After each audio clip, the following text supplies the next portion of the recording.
Ang ganda, no? Gawang Apo Wangod yan. Alam kong kilala niyo na siya, at kung hindi man, halika, kilalanin natin siya.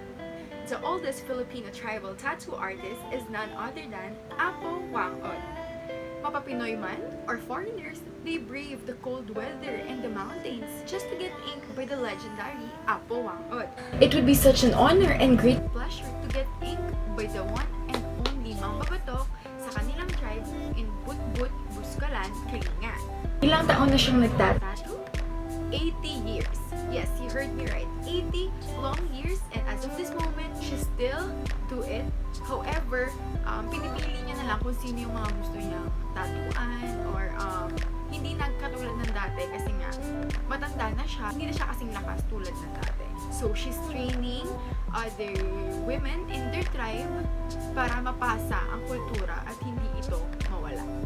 Apo Wangod herself is covered in tattoos, but not just simple tattoos, but very meaningful ones.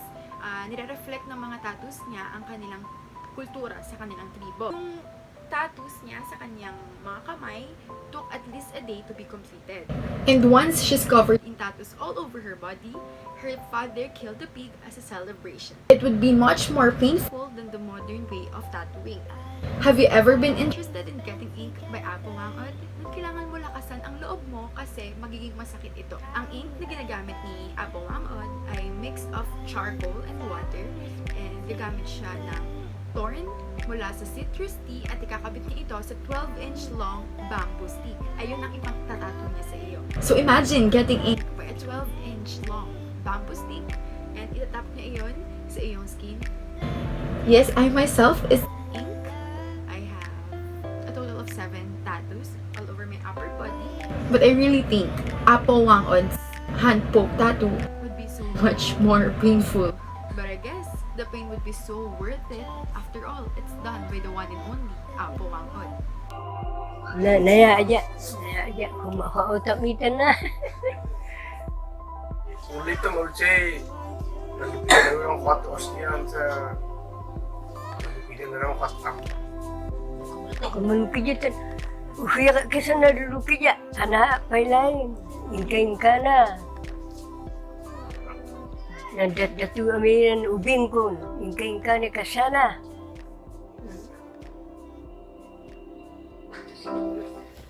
Hi! So, ngayon naman alamin natin bakit nga ba kinilala si Apong Wangod o bakit siya famous sa Pilipinas.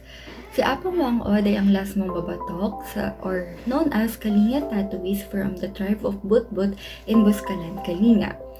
Right now, she is passing the tradition with her grandniece, namely Grace Pelicas, dahil naniniwala siya na kung sa ipapasa ito sa outside of their tribe or outside of their family, posibleng magkaroon ng infection sa taong matatatuan. So, bakit ba naging famous si Apong Wangod? From her, mula sa kanyang kagalingan bilang magtatato, ito rin ay nagbibigay importansya yung mga mensahe ng mga tattoo. Way back sa kanilang panahon, ang mga lalaking nagpapatato, ito ay nagsisimbolo bilang kalakasan or bilang warrior. At sa mga babae naman, ito ay nagsisimbolo bilang elegance or beauty. So, way back on 2018, the National Commission of Culture and the Arts officially gave the tattoo artist for Apo Wangod. This was held at Kalinga Capitol Plaza, Tabuk Kalinga on her hometown. Locally and foreigner, marami nagpapatato kay Apong Wangod. Maraming pumupunta, long drives, and talagang inaakyat sa bundok dahil sa kanyang galing at sa kanyang tatag bilang mambabatok. Take note, siya na lang ang last mambabatok or last native mambabatok sa kanilang tribute.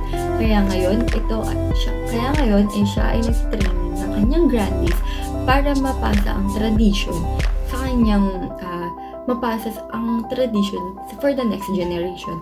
And another trivia is that Apong Wangod is the living proof of Batok culture in Kalinga. Sa Pilipinas lang kayo makakakita ng living mambabatok culture. And that is Apo Wangod. She is one of the national artists and respected tattooists here in the Philippines. And now, she is on her mid-90s and hindi pa rin siya nagtumitigil, hindi dahil sa kanyang katandaan, kahit na siya ay matanda na, hindi pa rin siya tumitigil para mambabatok. Pero pili na lang ang kanyang tinatatuan dahil nga sa kanyang tanda. And kung nakita mo ang kanyang katawan, cover siya ng tattoo, and that is part of their culture. Bilang gaya nga na nasabi ko kanina, bilang babae, kung may tattoo ka, it means your elegance and it means of the elegance and the beauty from their tribe. And ang dami nyo makikita sa Facebook, sa Twitter, sa Instagram na marami nagpapatattoo sa kanya, and sobrang proud sila na natatuan sila ni Apong Wangod. Even me, even myself, I do want to have I do want to be inked by her dahil siya ay hindi lamang ito nagpapakita na bilang Pilipino, pero ito ay nagbibigay importansya sa kultura na meron tayo. So that's for Apo Wangod. So the impact of Wangod's artwork to the Philippines were inspiring. There was an online movement 3 years ago, I think, that promotes Apo Wangod's artworks and the way she used distinctive medium and original technique that is uniquely found in Kalinga. Many tourists were gathered there and all around the world to be just tattooed by her. So the NCIP recognized Wangod and endorsed her as the national artist. But there are some group of people that thinks that they are pushing Wangod to the wrong category. They would likely want to endorse her as the Gamaba or the National Living Treasure, gawad sa manilikha ng bayan. So according to my research, that what makes a national artist. So the heaviest weight in becoming a national artist are artists who have pioneered in a mode of creative expression, thus earning distinction and making an impact on succeeding generation of artists.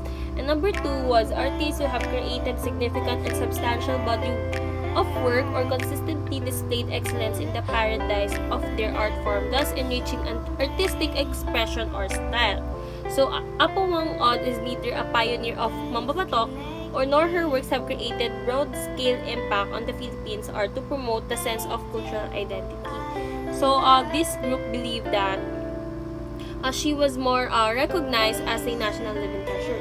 So according to the NCCA, he or she is an inhabitant of indigenous traditional culture community anywhere in the Philippines that has preserved indigenous customs, beliefs, rituals, and tradition, or has syncretized whatever the external elements that have influenced it.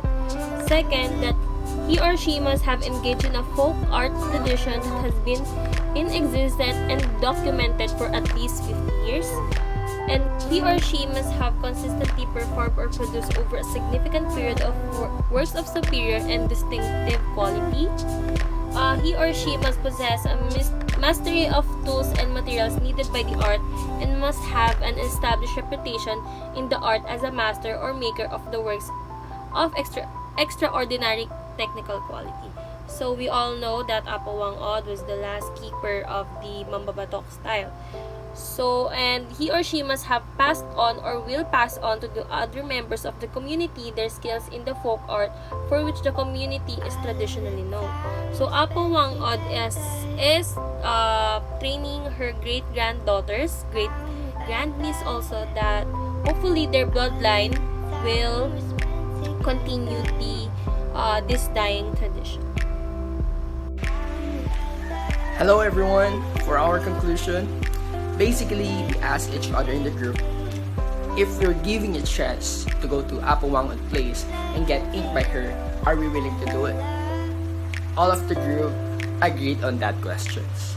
Therefore, we come up with one idea getting inked by Apo Wanghod is a highly honored. As we discussed, she is the national artist. As you can see also, we showcased her tattoo artworks in the background already. This is a highly honored, or we are highly honored if we are getting inked by Apo Wanghod, because she is the oldest and the last mambabatok, means the traditional way of tattooing here in our country. Also, many tattoo artists are getting inspired when they knew that we had the oldest mambabatok here in our country, and many of them, they want to get inked by our national artists. One of the reasons is that they love the traditional design and also how meaningful the tattoo artwork made by our national artist Apo Wanghod. And lastly, getting inked by Apo Wanghod is a best experience because Apo Wanghod made a history already. And nowadays, this is one of the bucket lists that we need to do. We also considered Apo Wanghod as a legendary and a pride for our country. So that every time we go anywhere, any place, dala-dala natin ang tattoo artwork ni Apo Wanghod na kayang-kaya natin ipagmalaki sa lahat. And that's all. Thank you everyone. Thanks for watching. See ya. So, for now I think tourism kind of give them this whole idea of like, okay, let's preserve this culture, let's make sure that everyone benefits from tourism, and it's just gonna grow. You can't stop modernization or development. It's the local that wants it. So I hope really that they should use tourism to more on preserving their culture. Boscalan will modernize no matter what, but it's the preservation of culture that is important, which is the tattooing and the agriculture.